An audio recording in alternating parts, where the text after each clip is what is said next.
just spoke.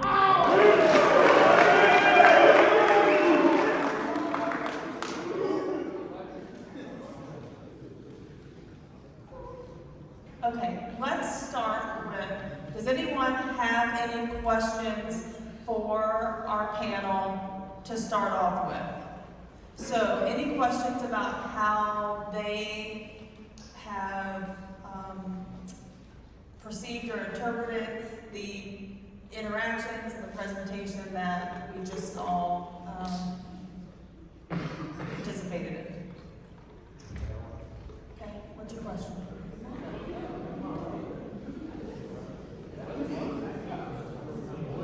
This is for the whole panel, not just Coach Stewart, but how would you, after listening today, how would you create the best mindset for success for yourself, but also your team? I like that.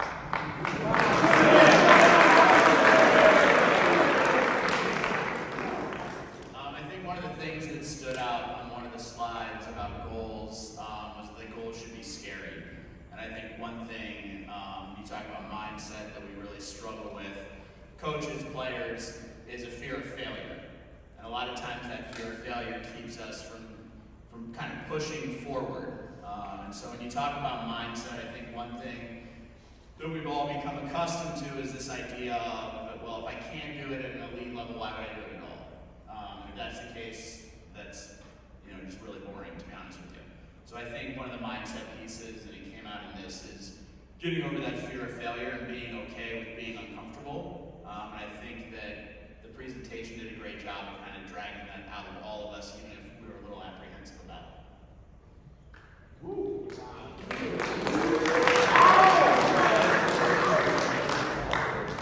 So the big thing that we do with our program is obviously we are an individual sport.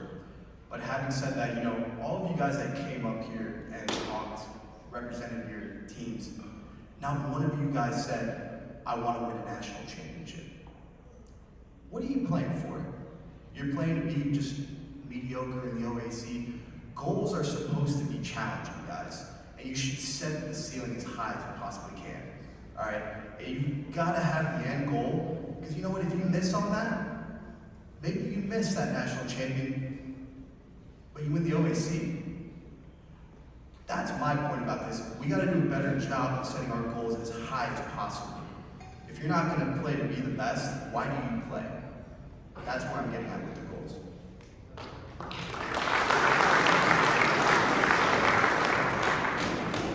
I would say with goals too, we all have the outcome goals of, we want to win the conference, we want to make the NCAA tournament. I think goals have to be a daily habit.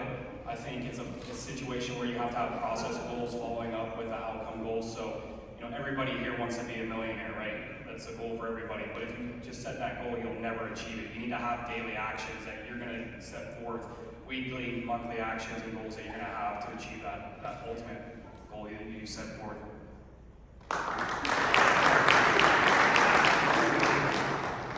Yeah, I thought one of the most powerful parts of that presentation, at least for me and I think for a lot of the coaches in here, was when we talk about leadership styles.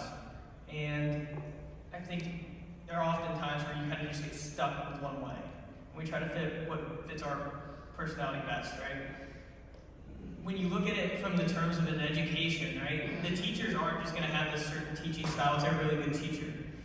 It's not our job, or it's not your job to adapt to the way we teach. It's our job to adapt to the way you learn. And I think that applies to leadership as well. So, at least for me, being able to look and see, okay, maybe I need to wear these different hats at different points for different guys in these scenarios for leadership is really good for me. So, that was all I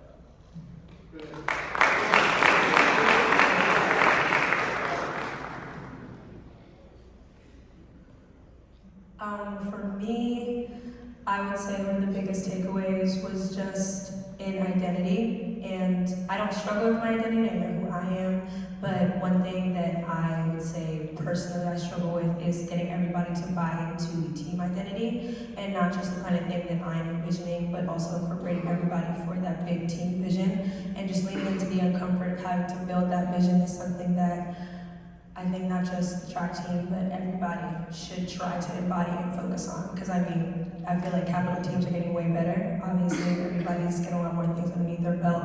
But with that, that means that the mindset, the identity has to change too. We're not the underdogs, the people who are going to be voted last in the OAC. We're not people that are going to shock every single person with every single action that our sports do.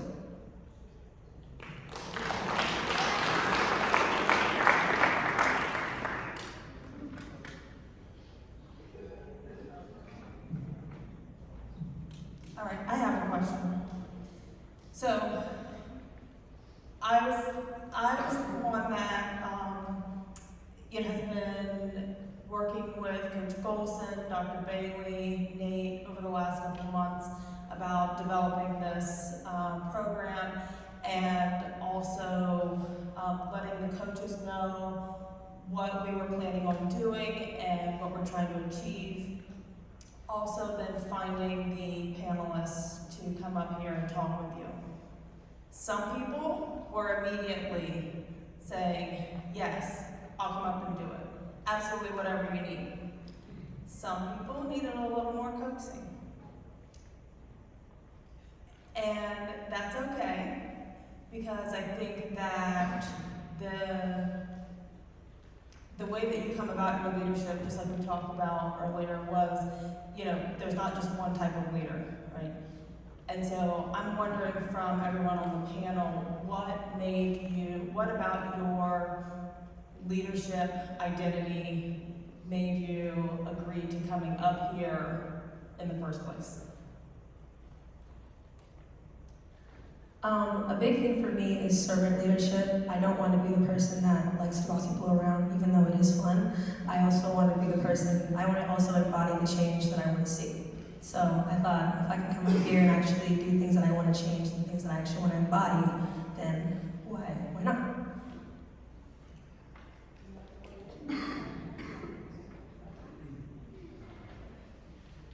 For me, being a female in coaching, there's not a lot out there. So for me, I want to help bridge that gap, and having a lot of young females on our team, being able to grow and connect with them has been huge, and also just being a positive role model for young female student athletes, but then also just helping out on them whenever we can. For me, when you asked me to do this, I wasn't really sure about it, but Larissa said something about how a leader is, everyone is different, everyone has an influence on someone else, even if you're quiet or loud. And I'm one of the quiet ones, but still it reflects on other people's actions, and you can still be an influence to others. There's probably a couple reasons. One is you're like the nicest human I've ever met. I've been here for 6 weeks. So the idea of saying no just seems horrific. But being new to Capital, for me, I thought it was important to engage. We talked about being engaged, and I think that my experience leading up to being here, this topic, the topic of leadership and the kind of multifaceted approach to it, I think sometimes we gloss over, and I think sometimes we just assume the alphas are the alphas and they're the leaders, and we kind of forget about everybody else. I think that it's, as we move forward and it expands way beyond any field or court or track, all of the 18 to 22-year-olds sitting in here, you need these skills. Selfishly, I need you to have these skills, so that you're the next wave of leaders coming through. And I think all this kind of work is massively more important than any X's and O's that we could put on a whiteboard. Short answer, I really wanted to help out Autumn. Also, I felt a sense of duty here. I mean, I went to school at Capital 10 years ago. I sat where you guys are. And anytime I have the ability to connect with you guys and share your experience, or my experience with you, I'm always going to take that opportunity. I had a lot of great times at this university, and I'm blessed that I can still have those great times and coach 2 great teams. Shout out to you guys over there. But having said that, it's also, you guys need to understand one thing, that this ends really quick, and you're thrown out to life without a playbook. without a coach sitting there. You have your parents, you always will have them. But in order to get the most out of everything, guys, you have to enjoy the moment that you're in right now. Enjoy these 4 years. I can't stress that enough. Anytime I get that opportunity, I'm always going to take it. I consider myself a servant leader, so if I can give you guys any little tidbit of information to help you out currently or moving forward, that's what I wanted to do. Yeah, I think we talk a lot about self-development and working on your own time and continually getting better. And I think when this opportunity presented itself through you, Autumn, I think working through it would be kind of hypocritical if I didn't take it. This is such a great opportunity for self-development and growth. So.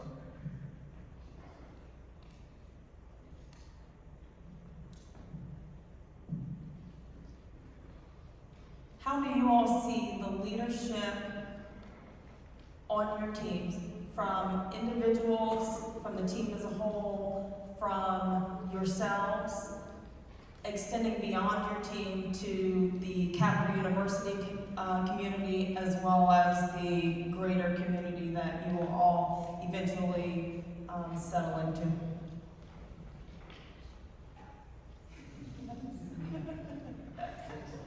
How do you see the leadership on your team, whether it's coming from you as an individual, from the team, from the coaches, extending beyond your team into the Capital University community, as well as the whole community?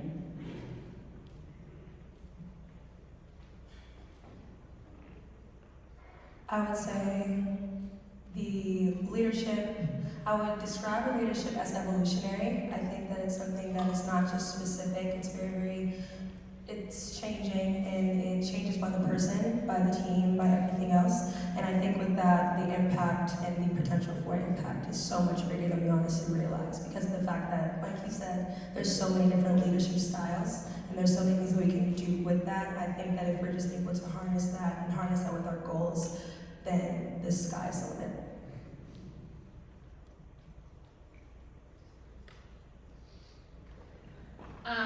We have a very diverse team and coaching staff. We all have different coaching styles, but we also have very different individuals on our team. So coaching both males and females is very different, and they each bring something different to the table. But we have a lot of involved student athletes on our campus, which is really exciting. They're all in different clubs and organizations, and they all bring something different, unique to our team, which is really cool. And it's also really frustrating sometimes because you want to be like, hey, this is what we're doing, and you get fight back from some of the more strong-headed student athletes. But at the end of the day, I think we as coaches do a really good job of bringing in real-life scenarios of hey, in 4 months you are graduating, and this is how you're going to have to go out and be in the real world. And we always have those conversations, and it's hey, sometimes you have to make hard choices, and that's part of life. And so we try to do the best that we can with the coaching staff that we have to do that. I know for me, I'm kind of more the mom of the team. The kids will come to me and be like, hey, this is hurting or whatever, because they're maybe scared to go to BT for that, but they laugh, but they know it's true. So I am kind of more yeah, like I said, the mom of the team. I really listen to my athletes and try to problem solve with them right away. BT's more hey, we're doing this, and we balance each other out very well, but that's how we are able to work really well together.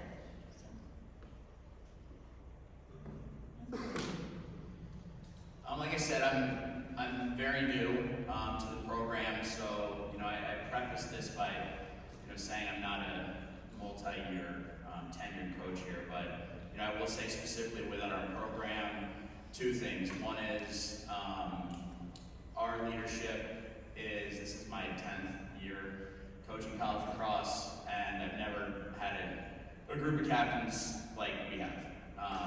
And I think that the willingness to hold accountability, but also, as we talked about in the presentation, for actions to follow words is incredible.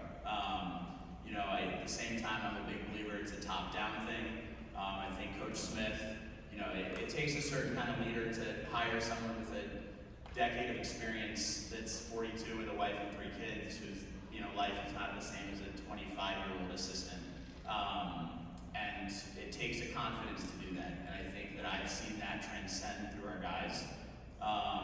That being said, I think as you talk about like how does this extend beyond, I think one of the big things, within our program that we continue to talk about and will continue is how do you develop the next guys?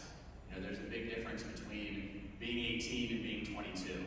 We have seniors who have lived a college experience that no one on the planet that's older than them could imagine with COVID and Zoom and all of that. And I think that, as we look forward, getting the young guys, not only to buy in, but to understand, the role of vulnerability, the role of consistently showing up, and all of these, key phrases that they're not just words on a PowerPoint, that they actually will produce long-term success in your life. I think it's the next piece. But I've been blown away by the guys that we have, leading the ship right now. It's very impressive. For our programming, I think my players would agree, it's a democracy. They have a say in it. I had my time when I played here. That time's up. Now I'm just steering the ship. I want the pushback from them. I want to know what works. I want to know what doesn't work. And it took me, I'm not that old, guys, I'm only 34, but it took me a good 6-7 years at the beginning of my career to actually realize that. Because I was more of, I'm putting my foot down, we're going to do it this way. That doesn't work, especially in an individual sport. So where I see my leaders is everybody's pretty much in lockstep of where we're going, what we're accomplishing, and the end, where we're heading as a program. That's really important to have, I believe, on any team. Doesn't matter if you're a team sport or if you're an individual sport, because accountability is what drives any group of people. And when you have first-year freshmen and fifth-year seniors, and you're competing against each other, and you're worried as a fifth-year senior about that first year, guys, everybody's held to a certain standard in our program. And how that transitions to outside of what we do, you gotta be somebody that, you guys are all here taking 16 credit hours. Be that thorn in the side of your professor. Ask questions, stay after class. If you're not certain about something, don't just say, you know what, I'll email them, we'll get rid of this. No, because that turns into something else, and that turns into a next week, and that turns into 2 weeks from now. Be a thorn. Be a thorn in your coach's side, sorry guys. And be a thorn in your professors, okay? I truly believe that asking questions and being and engaging is the best form of leadership. I believe there's a correlation between what you do on the field and what you do off the field. It's no surprise the guys who are best in the classroom are best on the field. I think for us to impact the Capital community and the community as a whole, we have to focus on developing good people and taking pride in what we do, focusing on the little things. And I think that's how you're really going to be most impactful, is just by doing the right things. Yeah, I mean, I'm relatively new to this group. I think that I've been here for a year and a half, and just inheriting a really fantastic group of guys has been a little bit eye-opening for me. We talked about this when I played, about developing guys for the future and what the workforce is going to be like. The thing is, you guys know what it's going to be like. It's going to be very similar to when you walk in here. You're going to be competing for jobs against guys who are way older than you. Same thing when you walk in here, and when you're an older guy, you're competing against guys who are older and younger, whatever it is. So the atmosphere you're in right now is prime for preparing for the workforce. And I think what's great about what Capital does is they have so many different initiatives and ways they work with you guys, from not even just a professional development standpoint, but from a mental health standpoint, preparing you for that battle, which is great.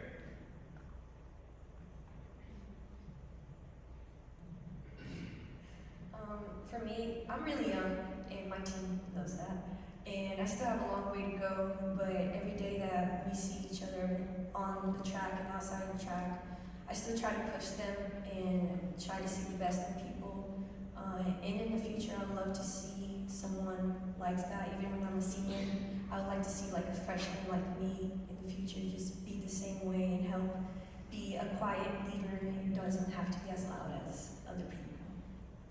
She just added me. Does anyone have any questions? I don't want to completely take over because this is part of your workshop also. So does anyone have any questions or comments that they would like the panel to reflect on?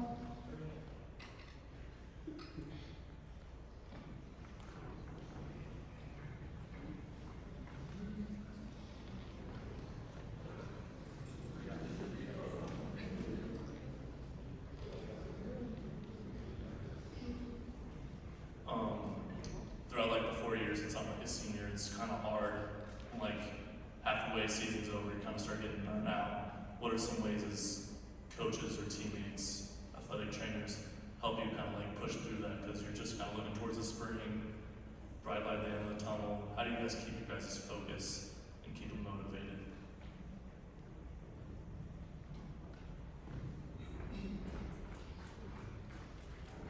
I think go back to the basics of having fun, while you want to do your sport, and go back to your goals for yourself, whether those are your individual goals, your team goals, but first thing, like, have a self-talk with yourself of, am I having fun, why am I doing this, to continue on, and then your goals that you have to finish out your semester, whether that's applying for your dream job, or just interacting with more people, like networking and that kind of stuff. But I would just, biggest thing, make sure you're having fun, and then go back to your teammates and seek support from them, your coach, and then go from there with back to your goals, your vision, and everything like that. The one thing I would add to that is, there's the what you do when you're in practice or game, like that can be a burnout. We talk about it a ton. We've started to talk about it a ton in our sport with, club sports and how many games kids are playing before they even get to college, and it's the same. I mean, everyone up here is nodding. It's the same in every sport. That people don't take that into account. But one thing that I've learned along the way is like the what you're doing in practice can get monotonous. Like that can be where the burnout comes from. The shift, I would tell you, is who you're doing it with. When you connect on that kind of relationship level and you connect on that emotional piece, which for a lot of male athletes in here is super awkward for me to even be telling you about, because God forbid I say the word vulnerability.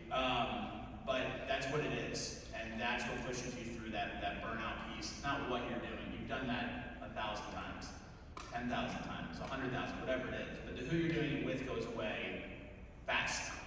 Coach talked about like 4 years is over. And so as you start to hit that, whether you're a senior that's burnt out or you're a freshman that's burnt out, like you're gonna hit a point in a season where it's like, I gotta do this again. Stop focusing on the what you have to do and shift that to who you get to do it with. I think when you connect on that emotional level and those relationships, it shifts the paradigm and the lens through which you're looking at the process through.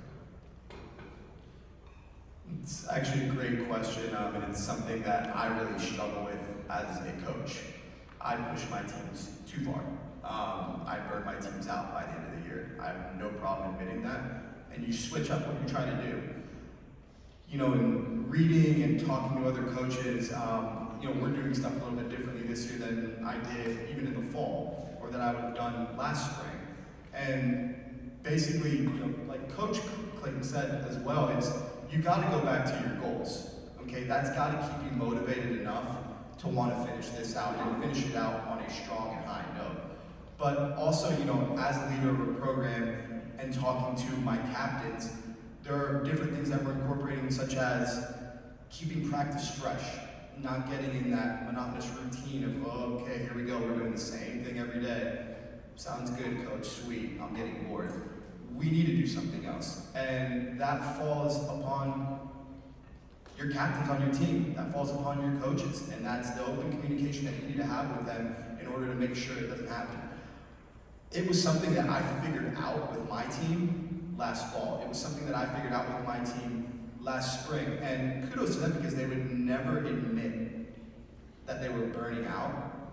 But at the same time, I wish I would have known a year ago. I wish I would have known 6 months ago, so I could have made those changes. Reality is, like I said, this thing does go really, really fast. And everybody's wired a little bit of a different way with this. I would double down and I would go twice as hard. Because at the end of the day, man, you're gonna see it here in a few months. You don't get these days back. So leave it all out there. I don't know if I have a whole lot to add to what you can do personally other than what they've already said as far as focus on your goals, focus on your friends, enjoy the time that you have. I think you guys are in an unrealistic setting in Division III college athletics where you guys are overdoing too much in too short of a period of time. That's just the reality of it. In our program in the past, we've had the guys have the jump the fence day. I'll be out setting up cones, captains takes them, they jump the fence, and they leave.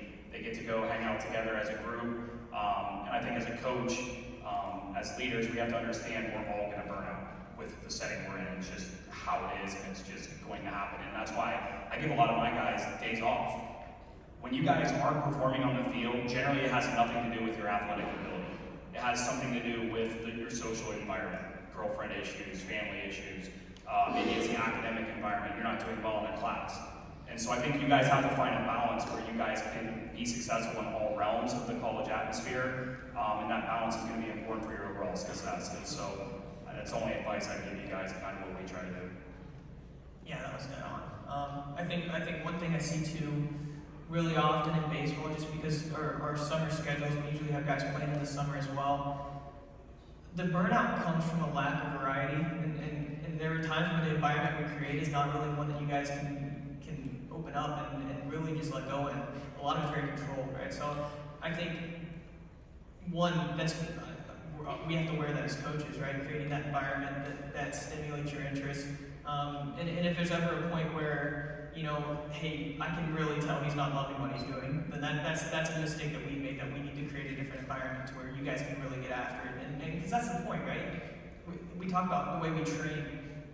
We don't want to train in this confined environment, right? When we go and fight, I mean, you're competing in this you guys versus them. The coaches aren't really involved. We might call plays or pitches, whatever it is, but you guys are the ones doing it. That's the jungle. So why are we trying to train you in a zoo? You know what I mean? So I think the environment we create can really help stimulate and decrease that burnout rates.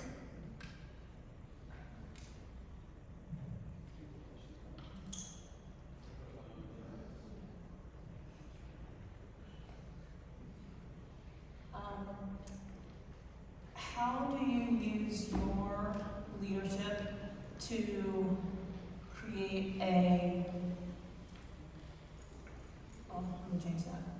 How do you use your leadership to identify some of those leadership skills in your student athletes, your recruits, that aren't just that, like, alpha leader, that person who's screaming it out front, and then use that to help create a more inclusive environment and vision for your team?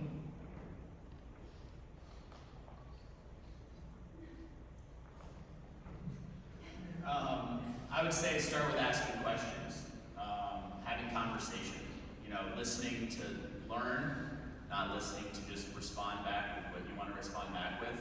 I think, with a lot of times, and this is where I sound old, but most of you guys aren't accustomed to those real conversations. I could text you or DM you a question, and you'd be way more comfortable replying back to that than if we sat down and had that conversation over a cup of coffee eye to eye. But that's where you learn how others want to be led, and that's how you learn how others lead. And I think that, again, I keep using the word vulnerability. Until you can peel back that layer, you're going to have this barrier of misunderstanding or potential misunderstanding. And I think that it goes both ways. So we're talking a lot about coach to player, but as Coach said, being a thorn, having that conversation with your coach. Because if there's a disconnect and you are really aligned in your goals and your vision, and you have a strong identity, as we talked about earlier, you should be able to have. We always talk about having these uncomfortable conversations. Really, if you think about it, there shouldn't be uncomfortable at all. Because you have a shared vision, you have shared goals. So if that conversation is going to lead you to better understanding one another and how to best pull the best out of each other, then why would it be uncomfortable? And I think we have to get past that point, and all of that, in my opinion, comes to that conversation, listening to really learn about someone to build that trust. Because without that, the rest of this probably goes away. So. Just go back to accountability for us. You're gonna realize, guys, every walk of life, you guys have teammates like this, you have people in your classes like this. Everybody's different, everybody's leadership style is different. Sometimes it's evolving. You look at a panel full of coaches, certain student athletes as well. I've had certain players on my programs that don't talk. They're very, very shy, I would even say, as freshmen. That doesn't necessarily mean their leadership style is, not for us, and it's not what I look for. Because that same kid has a 4.0 GPA. He's always 15 minutes early on practice. He's always the last one leaving, and he outworks probably everybody. That is a leader, indirectly. Then on the flip side, you have somebody that's extremely vocal, somebody that is a reflection of myself, that lets his teammates or her teammates know, hey, you're screwing up right now. You can't have that. You need to be better because where we want to get to, that is unacceptable. Love those kids as well. There are so many different ways to lead, guys. You could lead from the front, you could lead from the back, you could lead from the side. You could say nothing, you could be the most talkative person in the world. For my programs, it's a melting pot. Bring it all together and let's see what happens. That's always how I've dealt with it. Probably a little bit unorthodox, but it's gotten us this far, so why change it? No, that was really good. I know we do things a little bit differently with our leadership stuff. I think we used to, correct me if I'm wrong, but we used to do captains and stuff like that. I love what we're doing now because you can tell when you're working with the guys and who people look to for answers and stuff like that. You guys have created your own leaders, and it's very apparent. And I think as coaches, we need to recognize too, like, hey, I might want this kid to be my leader. This might be my best player. And I want my best player to be my leader because he's going to be in the game all the time. But that might not be your guy that's been chosen from your peers. You know what I mean? So being able to have a feel about what you guys want, right? And who you guys look to as your guy, that's really important for us to be able to do. One thing I would add is if you are interested, like if you want to become a better leader, ask. If you feel like you have it in you and it hasn't been addressed by a coach, that doesn't mean that it's not important. It just means they may have missed it. We have big rosters all that ask. Pursue those answers. You won't find a single coach that doesn't want to help you become the best version of yourself. So have the confidence to ask. Yeah, being a leader takes a lot of courage, and anybody on the team can be a leader, and that's a goal that we have for our track team this season is no more hiding. We talked about that at our team meeting. First day back this spring was no more hiding on the team. Like everybody is going to help lead warm-ups, clean up, whatever it is. And so you just have to have that courage, and everybody brings something different to the table. And so just have that courage and be brave enough to step outside of your comfort zone. And being a leader, you have to try new things. So that's just a goal that you need to have for yourself starting now, is if you do want to be a leader, just be brave enough and have that courage to do that.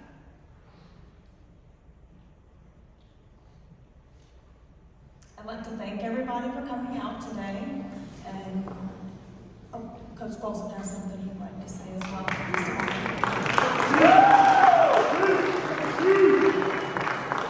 First of all, I'd like to thank all the coaches and just, you guys give them a round of applause. It's not easy to everybody getting your goals and your vision and those types of things. So I wanted to recognize them for their contribution to the day. It's a very important day for us as an organization, as an athletic department. But I kind of want to give you one thing real quick about, stand up for a second. One thing about Nate real quick that you might not know, he brushed over it earlier. He said he played basketball here for a little while. Okay, understand one thing, he was a player, he's a kid from the city of Columbus, right? He lost his way a little bit when he was here, and that was partly because he didn't have the identity, he didn't have the vision, and he didn't have any goals that he had set for himself at that time, right? So the most important thing you need to understand from this whole thing that's happened is take a look at Nate now, right? Look at the person that's standing in front of you. He got all of those things together. It can be you. We want you guys to be able to come back and talk to our student athletes, right? He's basically one of you, right? So that's very important that you have your identity together, you get your vision together, you get your goals together. And at that point, and I followed Nate on Instagram and all the rest of that kind of stuff. And that's why he's here, because I saw a young man that I knew didn't have a lot of identity when he was here. He was a good basketball player, didn't have a lot of identity, right? Didn't understand what his goals were. But he put all that together, and this is the young man you see before you. So I wanted to you guys to give him another round of applause for the success.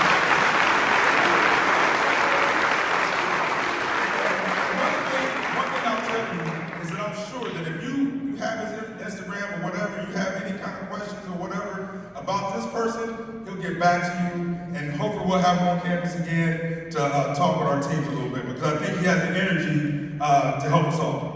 Thanks, Nate.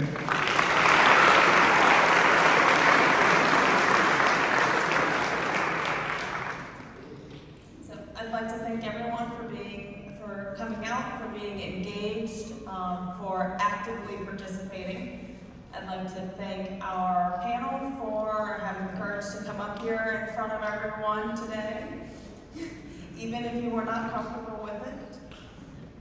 I'd like to thank Dr. Bailey and Coach Golson for helping me to get in touch with Nate and to create a vision around what we were going to do for today also. So please give everyone a round of applause. Thank you.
Thank you.